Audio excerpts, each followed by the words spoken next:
गाना तुला काय विचारायचंय का? हा तर विचार की मग. What is your surname? मराठीत बोल. नाही नाही मला जरा परीक्षा घ्यायची. आयुष्य त्याला काढायचंय का बा तुम्ही? लय शिक्षण झाले मला बघायचं होतं. What is your surname? My surname is Patil. कसं काय आवाज आहे बाबा? भारी आवाज आहे. मला बुबडी वळायला लागली काय? नाही तर जोरात पडत. पल्लवी तुला पण काय मुलाला जर विचारायचं असेल तर विचार. What is your future planning about your career? एवढी सगळी कोण म्हणजे काय काय विचारलं काय मी सांगतो उत्तर इंग्लिश मध्ये सांग. काय?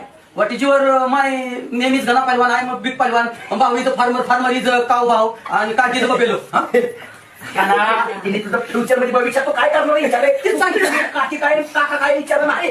हे बाळा आम्हाला बी चांगल्या पद्धतीने इंग्रजी हे बघ एबीसीडी होती किंवा ठक्कच आहे ना इंग्रजी ह्याच्या बाहेरचं नसतं आम्हाला चांगला लागतं. कसं आहे, तू गोडगोडी इंग्रजी बोलली मला बी बरं वाटतं ना काहीतरी पपलोर काहीतरी तसला शब्द मध्ये आला काय आम्हाला बैल म्हणतो काय रामभाऊ मला 10वीचं तरी तिकीट केलं कॉफी हे बाळा गप्पाची.